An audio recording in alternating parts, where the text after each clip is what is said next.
Good morning students. आपण आज पंडिता रमाबाई हा पाठ शिकणार आहोत. या पाठाच्या लेखिका आहेत डॉक्टर अनुपमा उजगरे. तर lesson number 10, page number 36, Pandita Ramabai, लेखिका डॉक्टर अनुपमा उजगरे. डॉक्टर अनुपमा उजगरे यांचा जन्म 1949 साली झाला. प्रसिद्ध लेखिका. सांगी, पश्चात हे काव्यसंग्रह, चांदनचुरा, ललित लेख संग्रह, पंडिता रमाबाई, लक्ष्मीबाई टिळक, विष्णू शास्त्री चिपळूणकर चरित्रात्मक लेखन, तसेच महाराष्ट्राचा खाद्य संस्कृती कोश प्रसिद्ध. स्वतःचे संघर्षमय आयुष्य जगत असताना इतर स्त्रियांच्या आयुष्यात नंदनवन फुलवणाऱ्या पंडिता रमाबाईचे प्रेरणादायी वर्णन लेखिकेने प्रस्तुत पाठातून केले आहे. स्टुडंट्स, मी तुम्हाला या पाठाचं स्पष्टीकरण करते. कोलकाता शहरात देशभक्त आनंद मोहन यांनी स्त्रियांसाठी जी खास सभा बोलावली होती ती भारतातील स्त्रियांची पहिली सभा होती. कोलकाता शहर, कोलकाता तुम्हाला माहिती आहे, अगोदर त्याला कलकत्ता म्हणायचे, आता त्याला कोलकाता म्हणतात. तर कोलकाता शहरामध्ये देशभक्त म्हणजे देशावरती प्रेम करणारा, देशाची सेवा करणारा देशभक्त, त्यांचे नाव आहे आनंद मोहन. आणि आनंद मोहन यांनी स्त्रियांसाठी, स्त्रिया म्हणजे महिला, इंग्लिशमध्ये त्याला लेडीज म्हणणार, तर स्त्रियांसाठी जी खास म्हणजे स्पेशल सभा बोलावली होती. सभा म्हणजे मीटिंग, बैठक. सभा बोलावली होती ती भारतातील स्त्रियांची पहिली सभा होती. म्हणजे भारत, आपला देश इंडिया, भारतातील स्त्रिया यानी अपने इंडिया के, अपने भारत देश की जो लेडीज है उनके लिए पहली यानी फर्स्ट सभा यानी मीटिंग थी. आणि म्हणजे हा वाक्यावरून आपल्याला कळतं की तेव्हाच्या काळामध्ये स्त्रियांना काहीच रिस्पेक्ट देत नव्हते, मान देत नव्हते. तभी लेडीज को कोई रिस्पेक्ट नहीं देते थे. तभी देशभक्त आनंद मोहन इस आदमी ने क्या किया था, लेडीज के लिए पहली मीटिंग रखी थी. वो कौन से शहर में, कलकत्ता यानी कोलकाता शहर में. पंडिता रमाबाईंना त्यावेळी बंगाली भाषा येत नव्हती. यानी पंडिता रमाबाई जो है उसे बंगाली भाषा नहीं आती थी. यानी कोलकाता में कौन सी भाषा है, बंगाली भाषा है.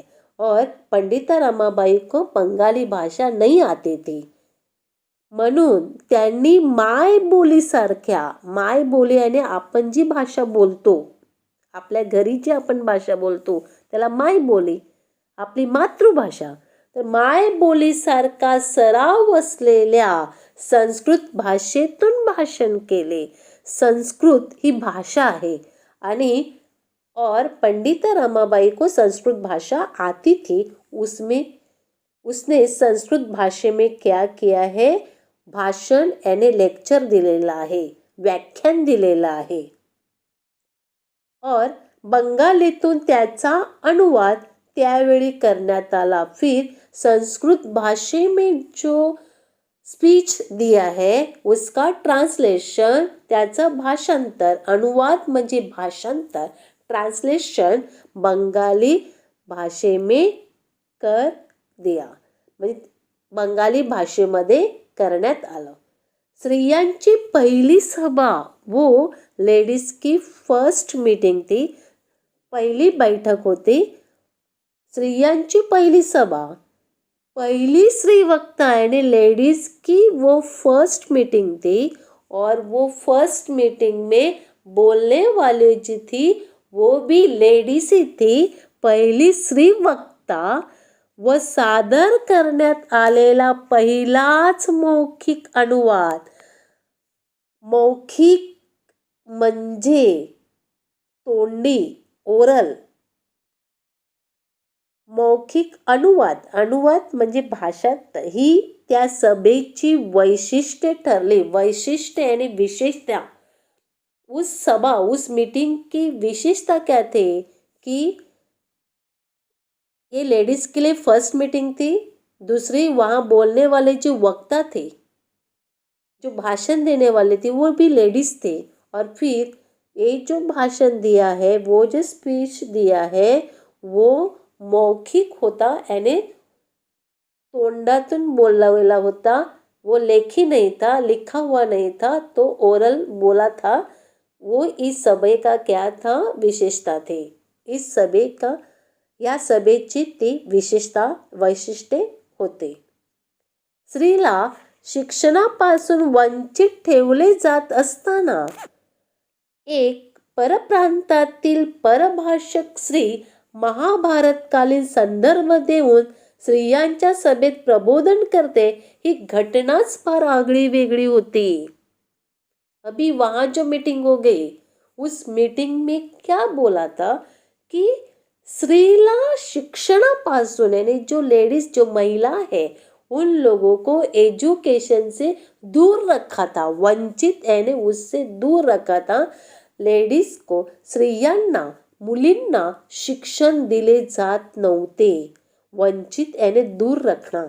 वंचित ठेवले जात असताना एक परप्रांतातील, आता आपण महाराष्ट्रात, महाराष्ट्र एक प्रांत झालं आणि कलकत्ता हे दुसरं प्रांत झालं. तर पर म्हणजे दुसऱ्या, परप्रांतातील परभाषक म्हणजे दुसरी भाषा बोलणारे स्त्री महाभारतकालीन संदर्भ का मीनिंग है रेफरन्स. महाभारताचा ती रेफरन्स देते आणि स्त्रियांना प्रबोधन करते.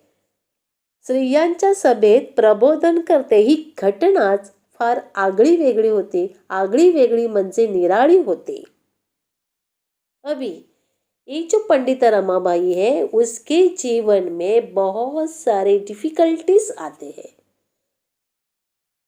आई, वडील व बंधू यांच्या निधनानंतर एकटे जगणे किती कठीण आहे हे अनुभवल्यावर रमाबाईने विवाह करण्याचे ठरवले. पंडिता रमाबाई के जीवन में बहुत सारे दुख आए हैं. उसकी माँ मर गई, उस पिताजी मर गए, उसका भाई मर गया. यांच्या निधनानंतर, निधन यानी डेथ, मृत्यू. एकटे जगणे, एकटे यानी अकेला जीवन जीना कितना मुश्किल है, कठिन यानी डिफिकल्ट है, हे अनुभवलं. अनुभवने यानी एक्सपीरियंस करना.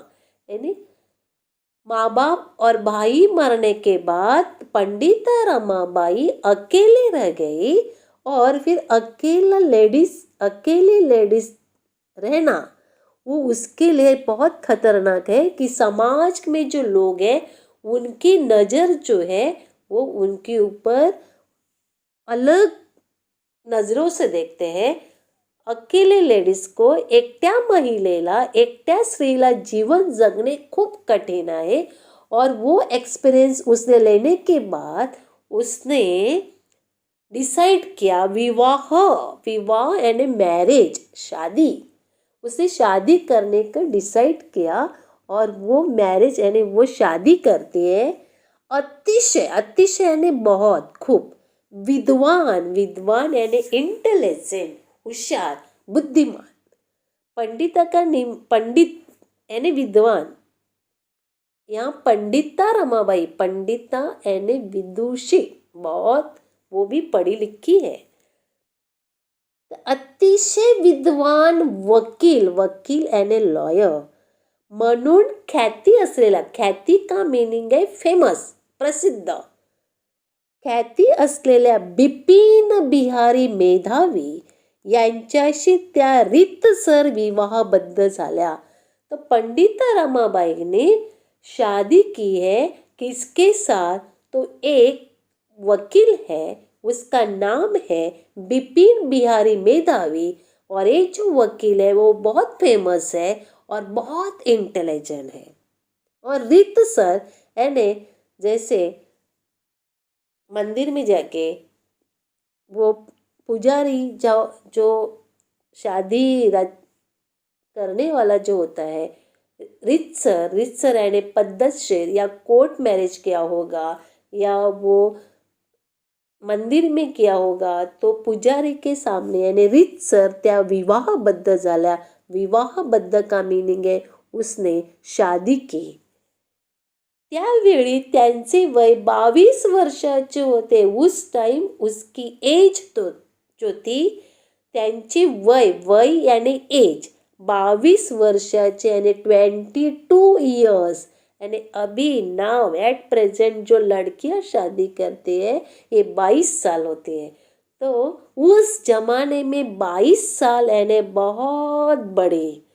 त्यावेळच्या रूढीच्या दृष्टीने, रूढी यानी ट्रेडिशनल, परंपरा, प्रथा, रूढीच्या दृष्टीने फारच वाढलेले होते. उसकी एज बहुत बढ़ गई थी कि वो 22 साल की हो गई. तभी लड़कियों की शादी 5 साल में, 6 साल में, 9 साल में या क्रेडल में ही शादी होती थी. तो उस जमाने में यानी 22 साल यानी बहुत बड़ा हो गया है. लेकिन ये पंडिता रमाबाई का नसीब, उसका बैड लक इतना है कि 2 साल शादी में हो गए, उसके हस्बैंड, उसके पति मर गए. विवाहानंतर, मॅरेज के बाद, आफ्टर मैरिज 2 वर्षाच्या आतच यानी शादी को 2 साल नहीं हुआ, बिपिन बाबूंचे निधन झाले. निधन यानी डेथ, मृत्यू, मरण पावले. विवाहानंतर 2 वर्षाच्या आतच बिपिन बाबूंचे निधन झाले. महाराष्ट्रातील सुधारकांच्या विनंतीवरून रमाबाई आपल्या तान्ह्या मुलीला घेऊन पुण्यात आल्या. अभी वो महाराष्ट्र में आ गए. वो कोलकाता में थे, अभी वो महाराष्ट्र में आ गए. लेकिन महाराष्ट्र में उस वक्त बहुत सारे समाज सुधारक थे. तो समाज सुधारक ने रिक्वेस्ट किया, विनंती केले कि रमाबाई आप महाराष्ट्र में आ जाओ और महाराष्ट्र के लेडीज को क्या करना है, महिला को आपको प्रबोधन करना है, उनका मन का परिवर्तन करना है. तभी वो रमाबाई अब तान्या ने दूध पीती हुई बच्ची, छोटी बच्ची को लेके वो पुणे में आ गई. तर महाराष्ट्रामध्ये पुणे हे शहर आहे. इस पुणे शहर में वो आ गए. त्यांचे पहिले व्याख्यान, फिर पंडिता रमाबाई ने अपना फर्स्ट भाषण, व्याख्यान यानी लेक्चर या भाषण, न्यायमूर्ती रानडे, तभी एक न्यायमूर्ति माधवराव रानडे थे. वो समाज सुधारक थे, वो एक अच्छी जज थे.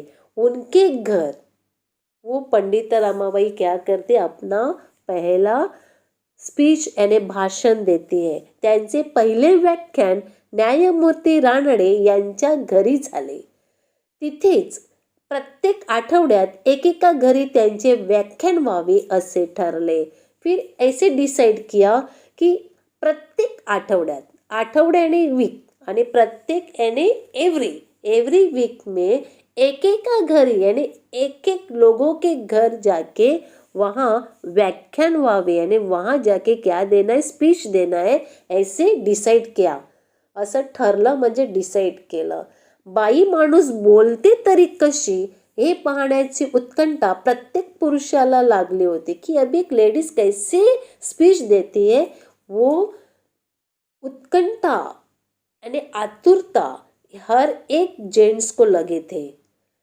तभी पंडिता रमाबाई ने अपने एक अट रखे थे कि मेरे स्पीच सुनने के लिए जो कोई आएंगे, व्याख्यानाला येणाऱ्याने आपल्या सोबत घरातल्या एका स्त्रीला आणल्याशिवाय प्रवेश मिलणार नहीं। जो कोई मेरा स्पीच सुनने के लिए आएंगे तो अपने घर के जो लेडीज है यानी लड़की होगी, बीवी होगी या माँ होगी या बहू होगी, उनको लेके आना है। आई, मुलगी, बायको, वहिनी या कोणाला तरी घेऊन यायचं आहे। अशी आठवण, ऐसी याद काशीबाई कानिटकर उसने अपने एक बुक में लिखा है कि वो अपने सासरा यानी फादर इन लॉ के साथ वो जब मीटिंग में गई थी तभी एक जो शर्त रखे थे पंडिता रमाबाई ने, वो उसने अपने बुक में लिखा है। स्त्रियांनी शिकले व शिकवले पाहिजे, त्यासाठी आपल्या मातृभाषेचे अचूक ज्ञान प्राप्त केले पाहिजे। स्त्रियांनी शिकले म्हणजे स्वतः शिकायचं आहे। स्त्रिया म्हणजे लेडीज, महिला, तर महिलांनी पहिलं शिकलं पाहिजे, मुलींनी पहिलं शिकलं पाहिजे आणि स्वतः शिकल्यानंतर दुसऱ्यांना शिकवायचं आहे। शिकवले म्हणजे टीच, शिकवले पाहिजे। त्यासाठी आपल्या मातृभाषेचे, मातृभाषा म्हणजे मदर टंग, आपल्या मातृभाषेचे अचूक ज्ञान, अचूक म्हणजे योग्य, करेक्ट, ज्ञान म्हणजे नॉलेज, शिक्षण प्राप्त केले पाहिजे। प्राप्त म्हणजे स्वतः मिळवले पाहिजे। आणि खुद लेडीज ने क्या करना चाहिए, महिलाओं ने क्या करना चाहिए कि खुद सीखना चाहिए और फिर दूसरों को सिखाना चाहिए। उसके लिए अपने मदर टंग में, अपने मातृभाषा में क्या करना चाहिए, ज्ञान लेना चाहिए। फिर पंडिता रमाबाई यहाँ बता रही है की शिक्षिका म्हणून उभ्या राहण्यासाठी कि जब ये महिला, जब ये स्त्री, जब ये लेडीज टीचर बन के खड़ी हो जाएगी, उभ्या राहण्यासाठी, टीचर बनने के लिए, शिक्षिका म्हणून उभ्या राहण्यासाठी आणि शिक्षिका बनने के लिए उसे प्रोत्साहन देण्यासाठी, प्रोत्साहन यानी एनकरेजमेंट, प्रेरणा, उत्तेजन, प्रोत्साहन म्हणून शिष्यवृत्त्या दिल्या पाहिजे। शिष्यवृत्त्या यानी स्कॉलरशिप देना चाहिए। अशी शिफारस यानी ऐसा वशिला त्यांनी हंटर कमिशनकडे केली। अभी हंटर कमिशन याने इंग्रजाच्या काळात भारतीय शिक्षण व्यवस्थेसंबंधीचे धोरण आखणारे डब्ल्यू हंटर यांच्या अध्यक्षतेखाली नेमण्यात आलेली committee, a commission head by sir W Hunter to look into elementary education in the British territories. अनाथ, अपंग, विधवा अशा स्त्रियांची सेवा करून त्यांना स्वावलंबी जीवन जगता यावे यासाठी कार्य करण्याचा आपला निश्चय रमाबाईंनी पुणे, मुंबई, अहमदाबाद इथल्या पुढाऱ्यांना व धनवणांना कळवला। पंडिता रमाबाई का पूरा ध्येय था की लेडीज को म्हणजे पूर्ण भारतातील स्त्रियांनी शिकलं पाहिजे। यानी ऐसे नाही फक्त कलकत्ता आणि महाराष्ट्र नाही आणि फक्त हिंदू नाही तर सगळेच, सगळ्या जाती धर्मातील स्त्रियांनी शिकला पाहिजे। तिकडे कोणतीच अट नव्हती, फक्त लेडीजने शिकलं पाहिजे।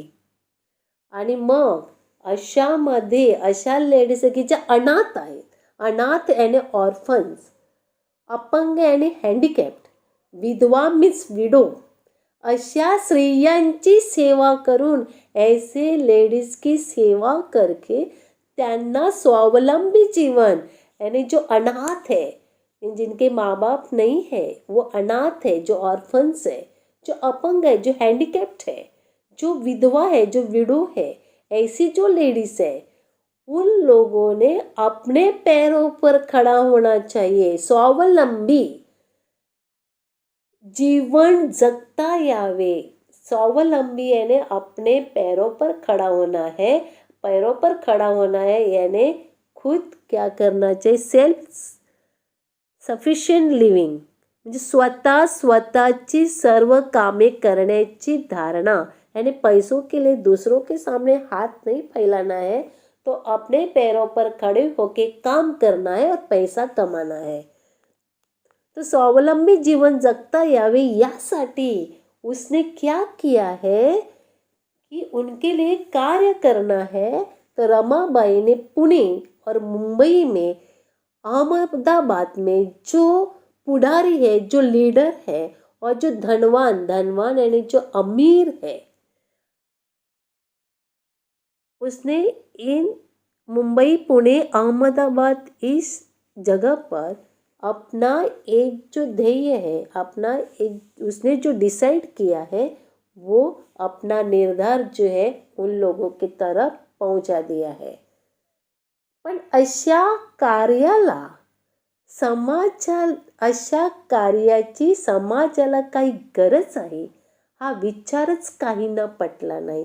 तभी पुरुष जो थे, तभी ऐसे लोग जो थे तो स्त्रियों के अपोजिट थे, उन लोगों को सुधारना नहीं चाहिए थे, वो सुधारना के खिलाफ थे। इसके लिए तभी जो लोग थे उन लोगों को पंडिता रमाबाई का ये जो विचार है वो विचार समझ में नहीं आता है, त्यांना पटला नाही, त्यांना आवडला नाही, त्यांना समजला नहीं। एका उदार यानी एक ऐसा आदमी था कि वो देने वाला था, उदार था, वो देने वाला था, वो डोनेशन देने वाला था। उसने क्या किया है, उदार यानी लार्ज हार्टेड या जनरस, दातृत्ववान, उदार यानी दूसरों को मदद करने वाला। एका उदार गृहस्थाने 10,000 रुपये देऊन, तभी उस जमाने में एक आदमी ने क्या किया कि पंडिता रमाबाई के हाथ में 10,000 रुपीज दिए आणि त्या रक्कम यानी वो पैसे में रमाबाईने त्यांचे 40,000 रुपयात होणारे काम करून दाखवावे। यानी उस जमाने में एक आदमी इतना अच्छा था कि वो डोनेट करने वाला था, तो उसने पंडिता रमाबाई को 10,000 रुपये दिया और उसे बोल दिया कि इस 10,000 का ऐसा काम होना चाहिए कि 40,000 का काम होना चाहिए, 40,000 रुपयात होणारे काम करून दाखवावे अशी अट घातली। अट आणि शर्त। मला भारतातील सर्व स्त्रिया सारख्याच आहेत। पंडिता रमाबाई बोल रहे कि मुझे अपने इंडिया में, अपने भारत देश में जितने सारे लेडीज है वो सारे सेम है। यहाँ कोई भेदभाव नहीं, ऊंच नीच नहीं है, अमीर गरीब नहीं है। जेथपर्यंत, जब तक माझ्या शरीरात, मेरे शरीर में, पंडिता रमाबाई बोल रहे कि जब तक मेरे शरीर में ब्लड है, रक्त है, खून है, एक बिंदु मात्र है, यानी एक लास्ट का एक ड्रॉप है, बिंदु, बिंदु यानी तेन, ड्रॉप, तब तक मैं इस भारत देश में जो लेडीज है उनके कल्याण के लिए, उसके सुधारना के, कल्याण यानी हित, वेलफेयर, और सुधारना यानी प्रोग्रेस, विकास, जब तक मेरे शरीर में ब्लड का एक बिंदु मात्र है, तब तक मैं इस देश की स्त्री जातीचं काय करणार आहे, कल्याण करने वाली हूँ, उनका विकास करने वाली हूँ। और उस काम से मैं परान्मुख होणार नाही। परान्मुख याने मी त्यांच्याकडे दुर्लक्ष करणार नाही, तर मी माझं कार्य काय करणार आहे, पूर्ण करणार आहे। परान्मुख याने पाठ फिरवणार नाही, तोंड फिरवणार नाही किंवा विनमुख होणार नाही. स्त्री जातीची सुधारणा करण्याचे व्रत मी धारण केलेलं आहे की स्त्री ये जो जात है, ये जो कास्ट स्त्री की समाज में स्त्री और पुरुष ये दो ही जात है. तर स्त्री जातीची सुधारणा करण्याचे व्रत यानी नियम वसा यानी मैंने प्रॉमिस किया है कि मैं क्या करने वाली हूँ की महिलांची स्त्रियांची लेडीजची काय करणार आहे, सुधारणा करणार आहे, त्यांचा विकास करणार आहे. हे मी व्रत धारण केलेलं आहे. रमाबाईच्या या उद्गारावरून उसने जो ये सेंटेंस बोला है उससे त्यांना एकूणच स्त्री जातीविषयी किती अपार प्रेम होते आणि त्यांचे दुःख दूर करण्याविषयी किती तळमळ होती हे दिसून येते. यानी रमाबाई के मन में लेडीज के लिए कितना प्यार था वो इस सेंटेंस से पता चलता है कि उस और लेडीज के बारे में उसके मन में कितना दुख भरा था और वो दुख दूर करने के लिए वो किती तळमळ करत होती हे त्याच्यातून दिसून येते. स्त्री जातीविषयी किती अपार प्रेम होते, कितना उसके मन में लेडीज के लिए कितना प्यार था वो उससे दिखाई दे. कि उसने बोला कि मेरे शरीर में जब तक लास्ट का एक खून या ब्लड लास्ट थेंब है, ड्रॉप है, तब तक मैं लेडीज की सेवा करने वाली हूँ, उनके विकास के लिए मैं कार्य करने वाली हूँ. मुझे लेडीज के लिए उन लोगों को दुखी नहीं रखना है, तो उनकी क्या करना है, उनका प्रगति होना चाहिए. और सचमुच हम लोग देखते हैं कि पंडिता रमाबाई ने अपने सावित्रीबाई फुले ये जो है वो लेडीज़ के लिए कार्य करते हैं. आज लेडीज़ कहाँ से कहाँ तक पहुँच गई है, तो उसका सारा नतीजा है वो अभी दिखाई दे रहा है. तभी समाज में जो लोग थे उन लोगों को स्त्रियों के लिए जो सुधारणा थी, महिलाओं के लिए जो सुधारणा थी वो पसंद नहीं थी. लेकिन उस वक्त पंडिता रमाबाई ने लेडीज के लिए, महिलाओं के लिए, स्त्रियों के लिए कार्य किया है. अभी रमाबाईची कन्या मनोरमा परदेशातून ब्रेल लिपी शिकून आल्यामुळे अंध स्त्रियांचीही शिक्षणाची सोय झाली. अभी रमाबाई को एक पंडिता रमाबाईला एक मुलगी होते, तिचं नाव आहे मनोरमा. तर रमाबाईला एक मुलगी होती और वो अपनी छोटी लड़की लेके यहाँ महाराष्ट्र में आ गई थी. उस लड़की का नाम है Manorama. Understand students? Thank you very much.